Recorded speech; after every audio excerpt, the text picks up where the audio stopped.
Hello, I'm Bernie Hayes. Today's guest is Mr. Ben Phillips, Benjamin Phillips, actually, today on The Bernie Hayes Show.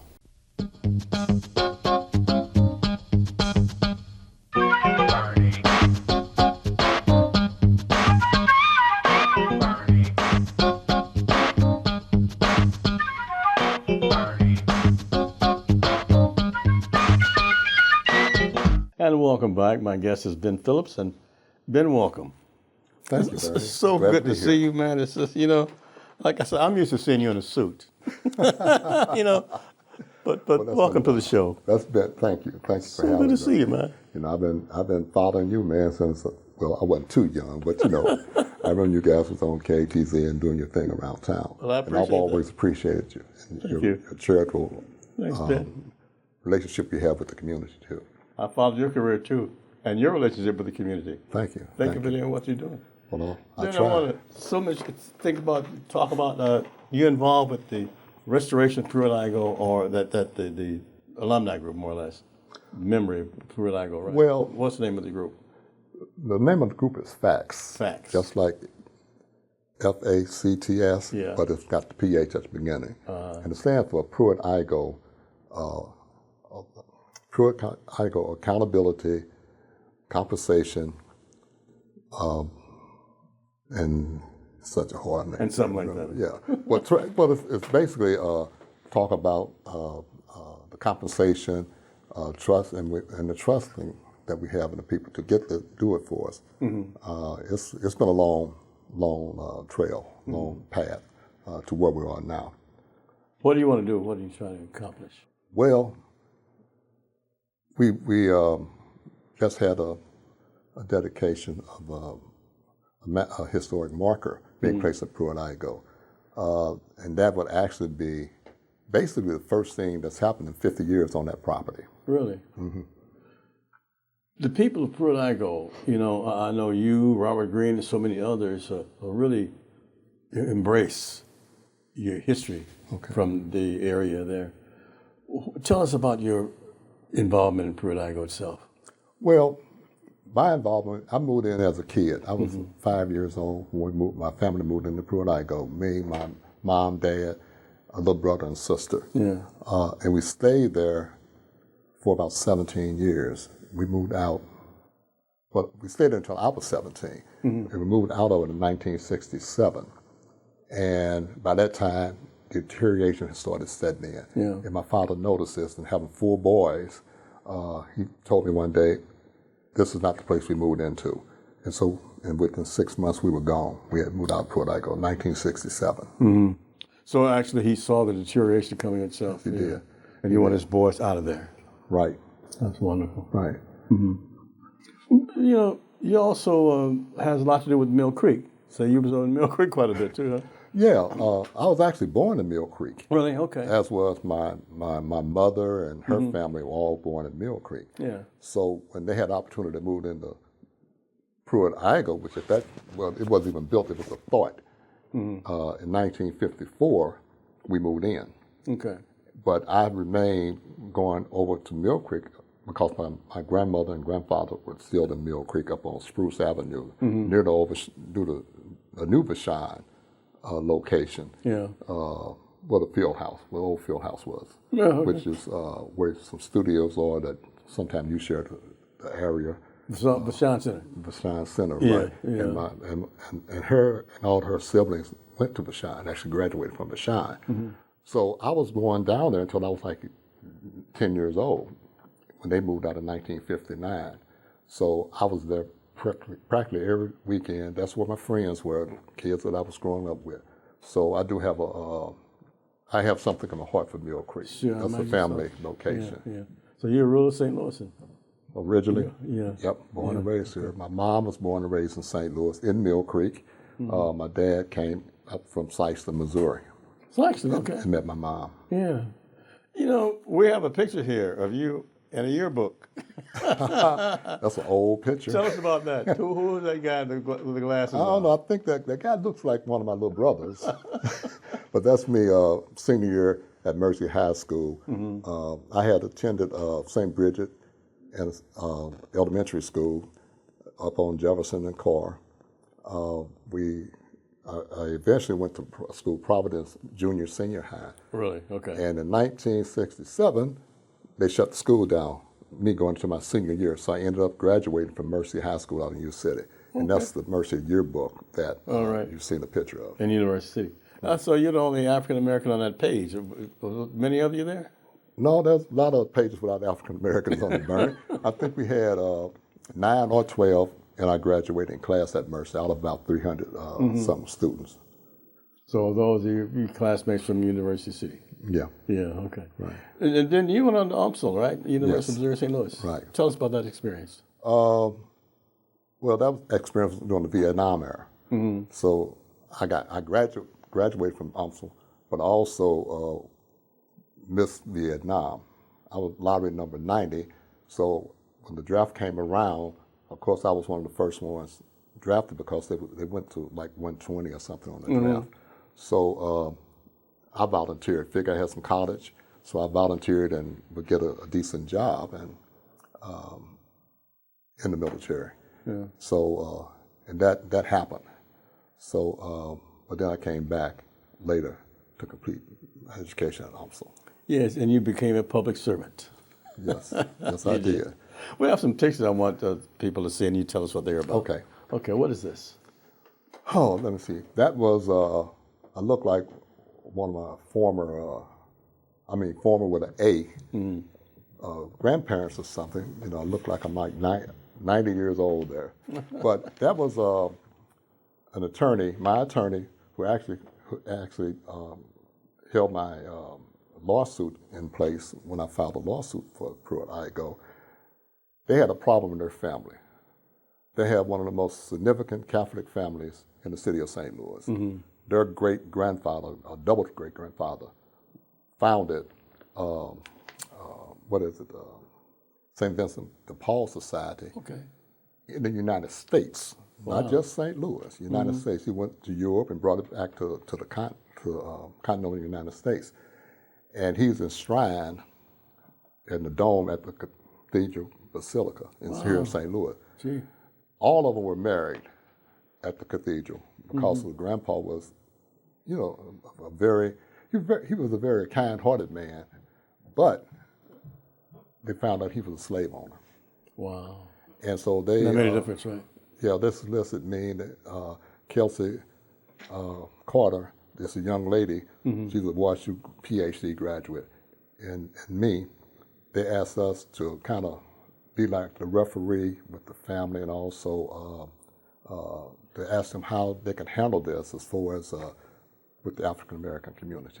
And so Chelsea and I, who's now up at not Vanderbilt University, Princeton University. Ivy Leaguers. Oh yeah, she's Ivy Leaguer. Everybody else was Ivy Leaguer but me. Yeah. I was a straight boy, but and we ended up making the front page here. RFT. Yeah. Riverfront Times. Right. Time, yeah. Right. And this was I think it was 2000. I think it's on there. I think it's on here. Yeah. Well, maybe if I put on my glasses, Well, been let me an see it. Let old me guy see here, what it you know. Yes, 2002. 2022. No, 12. 22? 22, Okay, yeah. that sounds right. Yeah. But it says members of the Kistner family believe their ancestors were heroic Missourians. What they didn't know until recently is that they were also slaveholders. Right. So they all found that out together. Oh, it was a shock. Yeah. And definitely a shock inside the family. Yeah. Because it was like, no, Grandpa didn't do this. Yeah. He couldn't have done it. Because he was a good guy. Yeah. He was a doctor, a physician. He helped. I think he even helped with a cholera epidemic that was here in St. Louis. Yeah. So he was a great guy. Had that blemish though. Yeah. But like I told him, I said, back then almost all of them had a slave somewhere in the family. Yeah, that's history. That was history. Sure was. Ben Phillips is my guest, and we're at the New Life Evangelistic Center, 2428 Woodson Road at Overland, Missouri. Reverend Larry Rice, more than 53 years, have been helping those in need, and we need your help and support. We're 2428 Woodson Road, Overland, Missouri. Bring back something, some water. Bring back some sandwiches. Bring back something, some clothing for those in need. Back with Ben Phillips after this. An epidemic of homelessness is sweeping throughout the United States of America. In city after city, people are ending up on the streets. Now, instead of feeling overwhelmed, as believers, we can do three things. We can give, we can volunteer, and we can pray. We can pray for the homeless refugees that we're finding in one city after another, all over the United States. So many people ending up out on the streets, and the hearts of so many are growing cold at this particular time and indifferent to the need. Jesus said, as oft as you've done it to the least of these, he said, even so you've done it unto me. When's the last time you've prayed for the homeless refugees in the United States of America, appearing in city after city, not only in major cities, but even smaller cities? So many people ending up out on the streets, even in resort areas, places you never think you'd find homeless people, they're there. Jesus said, foxes have holes and birds have nests, but he, the Son of Man, had nowhere to lay his head. Please pray for the refugees. Please pray for the homeless people in America. And pray for those that are on the front lines, the first responders, reaching out through Jesus Christ among the homeless and hurting, whether it's in Springfield or St. Louis. Your prayers and gifts to the New Life Evangelistic Center makes a big difference. This New Life Evangelistic Center, P.O. Box 473, St. Louis, Missouri, is 63166. God loves a cheerful giver. Even though things are really tough right now, you can make a difference in the lives of so many. New Life has been doing this work for 50 years, and we have seen God's gracious goodness through people like you who have participated in this work. There are so many people who are suffering. More people are becoming homeless for the first time with the rising costs of inflation and food and housing and so many other commodities. We need help. You can make a difference today in the lives of so many by giving your tax-deductible gift to P.O. Box 473, St. Louis, Missouri. Or go to newlifeevangelisticcenter.org or call to get involved in this incredible work. Welcome back. My guest is Ben Phillips. Ben has so much history in the city of St. Louis, and he's done so many things, and it's just a pleasure to have him here today. Ben, we have some pictures I want to see. So, Okay. Tell us what this picture is. Oh, man. That's you and your wife, right? No, that's my dad and my your mother. Well, why do they look so much like you? My father's glad of that. He's very happy of that. I imagine so. Well, tell us who they are. Okay, this picture came about because St. Bridget's of Aaron Grade School, which ended up becoming Providence High School, dedicated a room to my mom and dad for the years of service that they did for the church and the school. My mom actually served as secretary to Monsignor John Shockley for years. Monsignor John Shockley. John Shockley, who founded the Civil Rights Commission of St. Louis for the Archdiocese. She was the second African American on that, behind Joe Wiley, the famed educator. Sure. On that picture, if you start at look right by my father's belly button, that's me. Okay. Okay. If you go in clock order, Clockwise. yeah. That's how I was the oldest. Then you had Joanne next, Lionel, Gail by my father's So these ear. are siblings. Yeah, those are all my siblings. Okay. Rodney, Jerome, Paulette, Michelle, and my little sister, baby sister Connie, who's no longer with us. That's what was hanging in the room, and they had a dedication. Bonita Cornute was the master of ceremony for that program. That happened back in, oh my God, it was before, it happened probably about my mom passed in 16, so it happened maybe about like 13 or 12. Okay, 2012. Yeah. 13. In fact, it was 2011 because 11. She died around that time. Okay. And what's the next picture? The next film? We got that's the family there. Yes. What is that? That's we had a 50-year reunion for the initial graduates of Providence Senior High School. I came out a couple of years later, but the school had been closed for quite a while, and they had a program, and they honored me by having a page in the book for me. I wasn't the only one with a page, but you know, I was one of the ones with the page. And it just kind of go down my history at the time, which was 2015. I believe that's when it was. Mm-hmm. So how did it feel being in government? Then, you know, that's where I know you from, because you know, everybody knew Ben Phillips, Benjamin Phillips, but we call you Ben Phillips. Right. I was going to say, people know who Benjamin Phillips is. Yeah. So, and you did so many things at so many times. Yeah. Well, it was unique because I was always defending public servants. You know, everybody say, oh, they just crooked politicians and all of that. And people weren't. You know, maybe some became crooked, but I think most people got into government to help. Yeah. And that's what I tried to do all my career in government, was to help people, to the detriment sometimes. You know, you pick up enemies because you're helping somebody. Sure, they're enemies. Helping their enemies. Yeah. But I was fortunate, you know, I'm clean. You know, I don't have any things out there that bring me down. Nothing in the closet. Yeah. When I first became Marshal of the City of St. Louis in 1981, my mother gave me a statue of St. Christopher, who was the saint of travel and that sort of thing, and made me put it in my city car. So I'm a city official in a city car with a little thing of a saint on my dashboard, and I did it. Give us some. What are some of the positions you held in the city? City marshal, two different terms. Yeah. Under Shamel, most of his administration, I was there. I've been lobbyist for. I was a lobbyist for Shamel in Jeff City for a while, and then I was the lobbyist for Clarence Harmon his last couple of years at the Board of Aldermen. When he was mayor. When he was mayor. Yeah. I was appointed by Governor Carnahan to be on the Judicial Commission, which is a commission of 5, 2 at-large members, 2 Mound City, not Mound City, but St. Louis Bar Association members, and the chief judge of the Court of Appeals for the City of St. Louis. And I did that for about 2 or 3 years.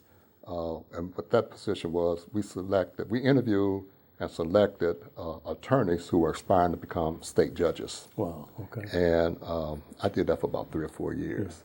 You also had some affiliates with the St. Louis Treasurer's Office. Yeah, I was director of operations for the Treasury. I've had a lot of jobs, man. Yeah, I can't keep a job, Bernie. You know, I'm auditioning right now for one. How was that about you? You worked with Larry Williams then? Yes, I did. He was the first African American treasurer in the city of St. Louis. Right. And we worked together for even prior to him becoming the treasurer. So I worked for Larry, and then I went back to the mayor's office as a lobbyist and special assistant. Sure. And helped reorganize SLDC and places like doing things like that. When I left the treasurer's office, I became a member of the election board for the city of St. Louis. Yeah, election board. And I for a while I served as the secretary, which means that I was kind of sad because the president of the board is who's ever in office, whichever political party is in office is the president or the chairman of the board. Yeah. Well, I was secretary, so I was the highest ranking person on the Democratic side when who was it? Greitens became governor. Okay. And so I was elevated to the secretary of the board. And so... we have a couple more pictures too I want to show. Tell us what this picture's about. What is that? I think that's a Christmas party for then Mayor Clarence Harmon and his wife Janet. And I don't think we were at the mayor's office, but that was a picture that I was sent from the mayor thanking me for the job I've done. And I hold that kind of dear to heart because we did some things. Yeah. It's a real You just downtown St. Louis wouldn't be downtown St. Louis without that administration. Yeah. You're very close to still Clarence Harmon. Oh, yeah. Still good friends, yeah. Yeah. And Steve. And Steve. Yeah, and Steve Steve. Harmon, Just yeah. talked with Steve last couple of weeks. Mm-hmm. Yeah, I remember Steve when he was a little kid. A good friend of mine, mother, used to babysit Steve and his little sister. And I would pick the friend of mine up to go out to UMSL. We were going to school in UMSL. Mm-hmm. And Stevie, as they called him, the sister name was Steve, Stephanie.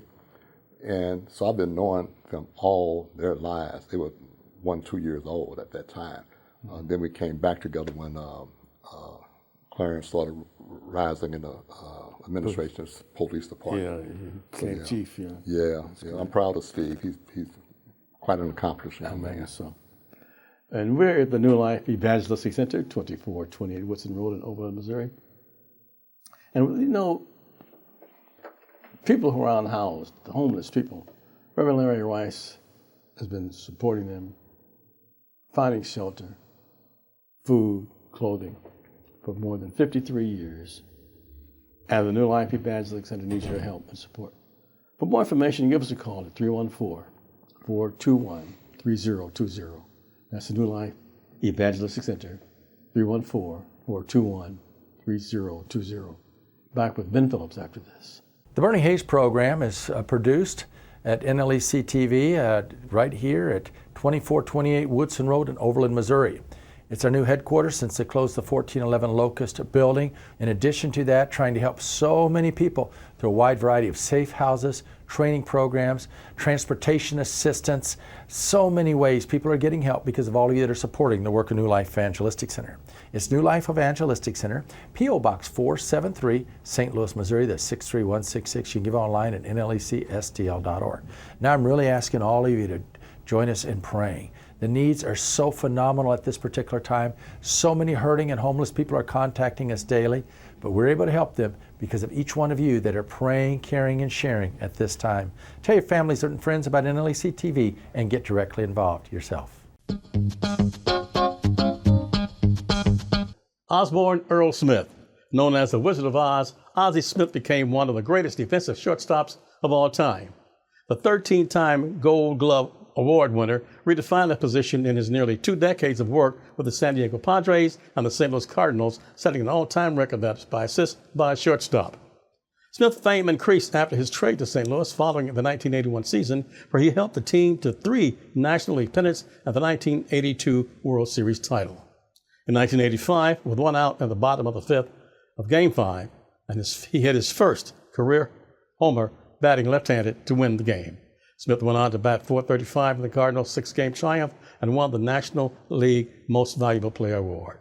Smith retired in 1996, the same year the Cardinals retired his number, and in his 19th season was named to 15 All-Star teams. He led National League shortstops in fielding percentage 8 times, assists 8 times, and double plays 5 times. Smith was elected to the Hall of Fame in 2002. Ozzie Smith. Prayer is like the hammer of God. Without praying, Christians cannot grow in their faith. Take some time today out of your busy, hectic, crazy, chaotic life to build the spiritual discipline of prayer. Prayer will change you from the inside out. It will change what you prioritize in life. It will change your relationship with God, deepening it in an amazing way. You cannot have the manifestation of the Holy Spirit without a deep prayer life. Take some time to pray today. God has so much for you in store. Prayer is like the hammer of God. It is a tool that you can use to make a big difference in your life and in the life of others around you. Let's go to the Lord in prayer today, together. Thank you so much. God bless. Welcome back. My guest is Ben Phillips. Ben has done so many things for the city of St. Louis, and not just St. Louis itself, but the whole area. Professional achievements, gubernatorial appointment to the City of St. Board of Election Commissions in 2011 to 2017, mayoral appointment, Mechanical License Board, 1997 to 1999. Mayor appointment of the St. Louis Employees Retirement Trustees, 1997-1998. Gubernatorial appointment to 22nd Judicial Commission, 1996-1999. Legislative chairman for the Mechanical Contractors of Eastern Missouri. What does that entail? I owned a mechanical company for a while. Not very successful, but I owned it.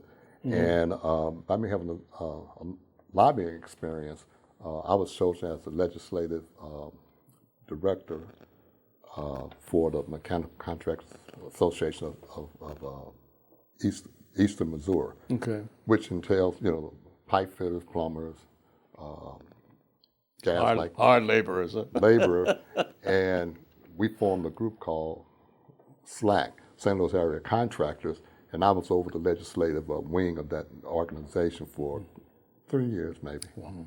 Yeah. Also, chairman of St. Louis Chapter, National Forum of Black Public Administrators. Yeah. What is that? Right. A good friend of mine had gone out of town in Irving Clay. He was a mentor of mine. Yeah. And he William came Clay's back. brother. Oh yeah. Former alderman. Great. From a political dynasty. Yeah. Let's put it 28th that Ward way. alderman. Yeah. Yeah. And he had come back and said, Ben, I went up to Philadelphia, wherever it was, and they have this organization up there, and it's doing a lot to help some of the younger African American people, employees, public servants. And they asked me to be chairman of the St. Louis chapter, which I did. And with that, we formed, we used to have what you call Black History Month programs in the city of St. Louis. Okay, I was chairman during that time. We founded that. And we had maybe 4 or 5 of them. And we were able to bring in black restaurants and things like that to do the catering or whatever. It was our program. And so I could have brought a picture of that. I had a picture of one of those things. But I did that for 2 or 3 years, and we were able to honor some people. One of my favorite honor was Bill Bailey. Honor Bill Bailey. Yeah, Bill was something else. Bill Bailey was the one who brought Martin Luther King's birthday to the city of St. Louis. Yeah. Also, we got about a minute left. Founder, St. Louis City Alternative Sentencing Program. That was very important. That was a program that I founded that when people couldn't pay their fines, they would go and work it off in the city courts. Yeah. I was over the city courts. I was city marshal. And so we were able to help people to come in who couldn't afford to pay their fines and work off, janitorial things. Sure. While I was over that program, we saved the city $3 million. Wow. Over that program. Did you ever get credit for that? I mean, did people really realize what you were doing? Because that was a big thing at the time. Probably not, man. I've never been one to toot my horn. My thing is, I'd rather see people who need it get it. I didn't need it, because I was always blessed with a family of achievers, and it was just instilled in me to do things for people. And I have people come up to me now and say, man, you did this for me, and I did. I'm looking at the person like, I don't know who the heck this is. Didn't even know it. Right. Yeah. But I can go to sleep at night. That's right. That's right. Well, you've done so many wonderful things, but we didn't even touch upon some of the wonderful things that you've done, and I wish I had time to do that. Okay. So tell us how can one reach you? You sort of, there it is, ben.michael1949@gmail.com. That's directly to me. ben.michael1949@gmail.com.